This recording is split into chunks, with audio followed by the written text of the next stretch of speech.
Elaine Shauger here, APS, a Perfect Swing Academy. I'm the second master to Daniel R. Shauger. He is the #1 master in the whole world of golf because of his down, under, and up. He can talk about Ben Hogan's playing, but I want to talk about the 3 DVDs you should study. It's the short game, that half shot. Get that half shot down just like Daniel R. Shauger is training you.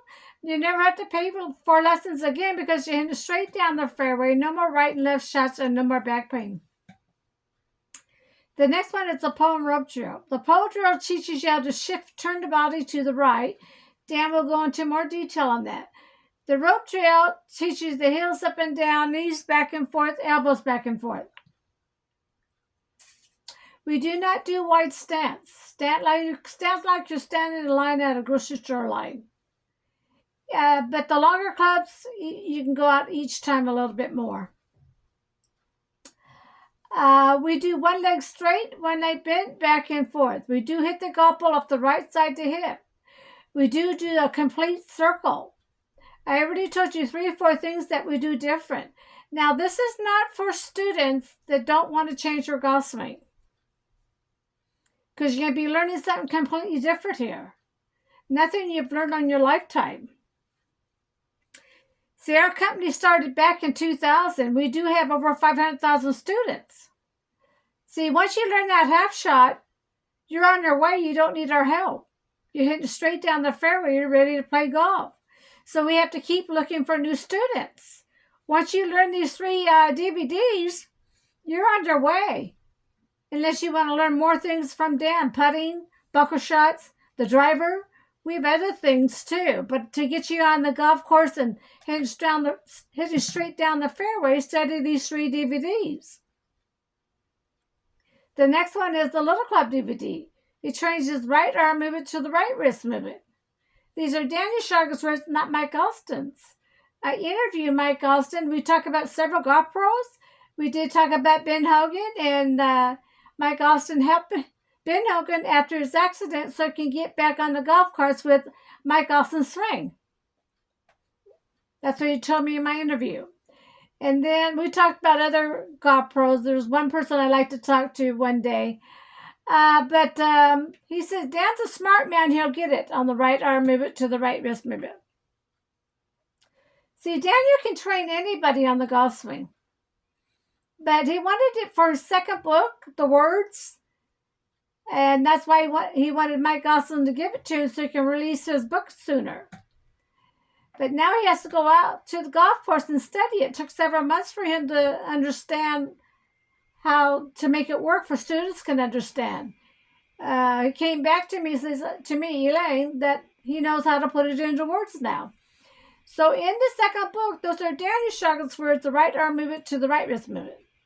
And his training device, and the Little Club DVD, the right arm movement to the right wrist movement, those are Daniel Shauger's words, not Mike Alston's.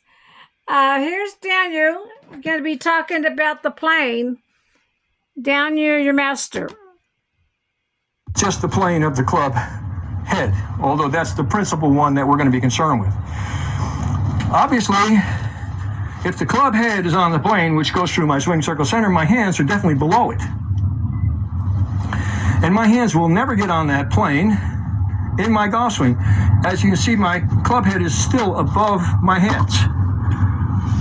And even here, this measurement, my hands are much below it. If I continue to the top of the swing, even though my arm and this shaft are pretty much on a similar plane, they're not on the exact same plane. When I come down, my arms come in a more shallow, more vertical plane, and the club head goes out to Hogan's plane on the glass, remains on it. So in this golf swing, the only thing that really is on Hogan's plane is the sweet spot, and it never leaves it. That travels in an arc on the plane.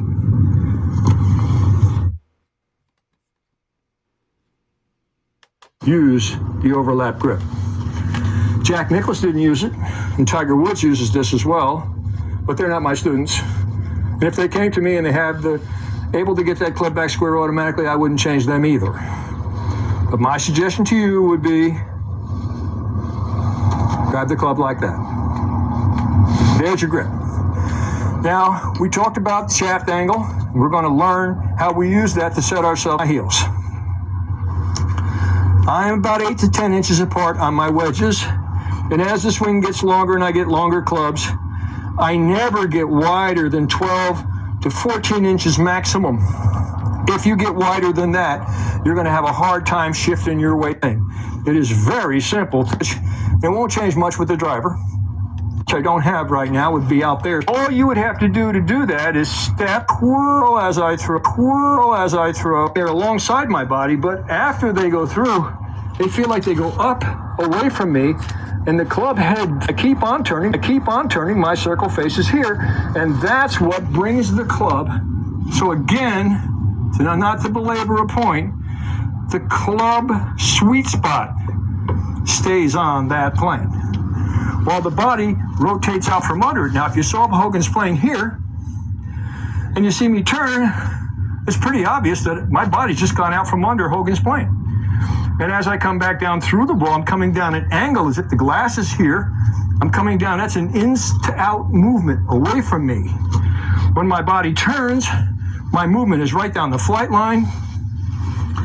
For this club to maintain on Hogan's plane, while my body turns left under it, my hands have to feel to go out away from me to let the club continue on the same arc. What I'm trying to teach you here is